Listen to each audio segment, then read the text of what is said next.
feed us with. This is all the grain they would give me. I'm tired of this place. I'm tired of the cold. I'm tired of not living in my own home. I'm tired of living among Gentiles. They're so uncultured. I don't trust them. I don't even feel comfortable with some of our Gentile brothers. We've been in this horrible place for 1 year. We can't stay here, Nahum. If we can't go back to Jerusalem, let's go someplace else. Life in Pella has become unbearable. I know. You sing the same song every day. Be patient. We will go home, but not yet. I want Shemuel to come with us. Why? He can help us reclaim the business. Do you think you can persuade him to go? I've known Shemuel all my life. He's like clay on my hands. So little? Why so little? There's hardly enough to feed a mouse. The brother said that last week, when you collected from the congregation stores, you demanded an extra portion. I said to him, "That's a lie. How dare you accuse my husband of such a thing?" It was a lie, wasn't it? I was hungry. We lived without our home. Must we also live without food? In Jerusalem, we ate lamb with wine. My wine. Here, we eat bread and drink water. I'm wasting away. Do you remember that wine we got from Lebanon 2 years ago? I dread to think of what has happened to my business. I haven't heard from Gideon in the 11 months we've been in this wilderness. He probably thinks we're never coming back and is taking everything for himself. I will deal with him. May you have peace, Nahum. Abital? Shemuel, my friend. Hello, Ziph. Welcome. We were just speaking of you. Can I offer you some wine from Lebanon? I'm joking, of course. I wish I had wine from Lebanon. Abital and I were just remembering that batch we got from there 2 years ago.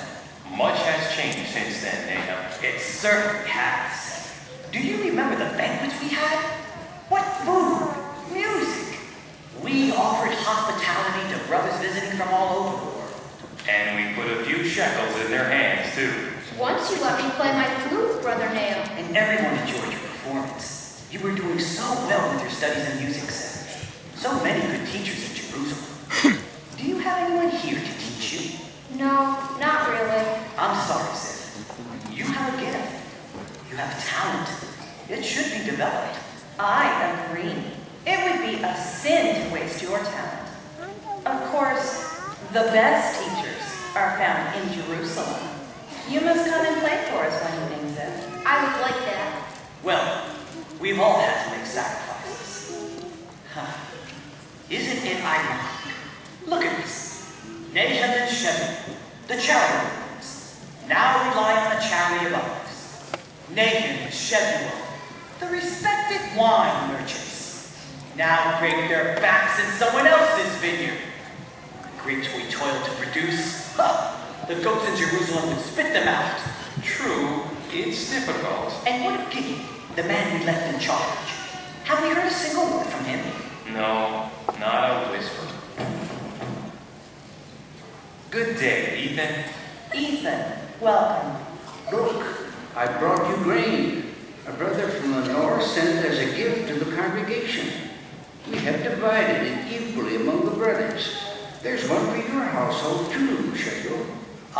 Ethan, we're grateful for this. Still, this grain will not last long. And then what? What will we eat then?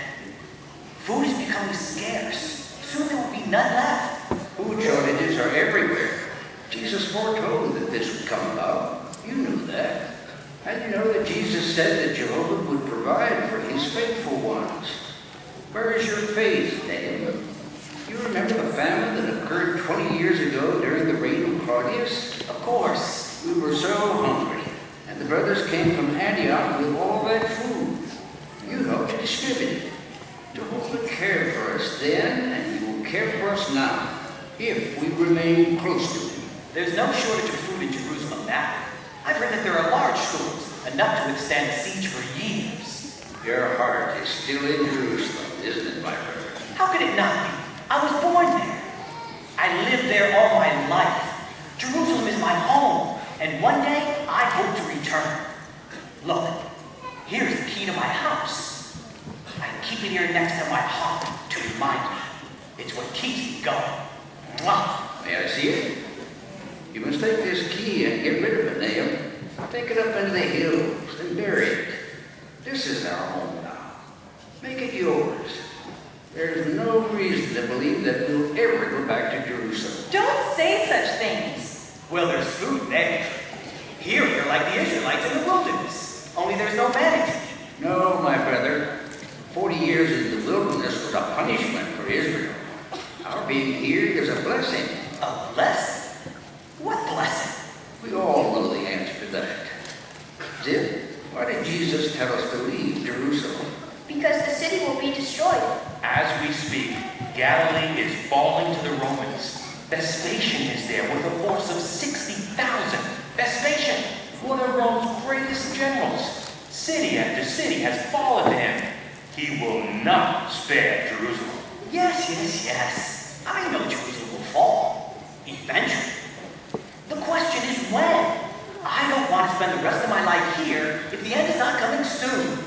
Why should I be an alien resident when I can comfortably reside in Jerusalem, my home? The critical question is when. When will the end come? It could be many years away. Yes, Ethan, I tend to agree on that point. It doesn't matter when or how the end will come. What matters is that we're faithful. We left Judea as Jesus commanded. We've already done that. But life here is so difficult. Yes, that involves a measure of hardship for all of us.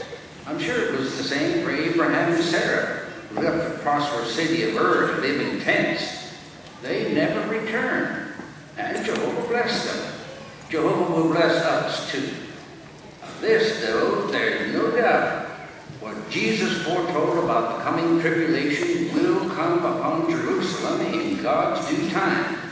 Meanwhile, we should focus on what the Lord wants us to do now. I know we should preach. But as you know, some of those to whom we preach think us to be fools. Not just because of what we preach, but also because we ran away from our homes, proclaiming a destruction that has not taken place. People thought Jesus to be a fool too. If we become fully involved in the work at hand, we will not yearn for what we've had to give up. Did not Jesus say, "No one has left house, or brothers, or sisters, or mother, or father, or children, or fields for my sake, and for the sake of the good news, who will not get 100-fold now, and in the coming system of things, everlasting life?" I can't argue with you. Maybe I need more faith. So do I. Faith is essential, especially in these critical times. We must walk by faith and not by sight. What does that mean? Walking by faith means to trust in God's direction and to let that guide our steps. Walking by sight means to live by what appeals to our physical senses. I'm your brother, and I want to help you. Please let me talk to you about how we can strengthen our faith.